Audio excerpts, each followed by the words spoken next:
What's good, y'all? Plenty of options to choose from for the Glock 27 Gen 5.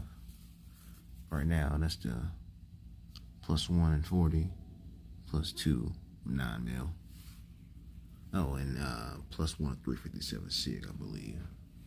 But also, you got the standard +0 base plate, +1.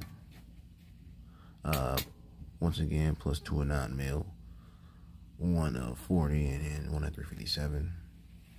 And then standard OEM mag, 13 round for the Glock 23. There's plenty more options. I'm hoping to check out some more soon enough, but nice bases to start with. Which one do you like?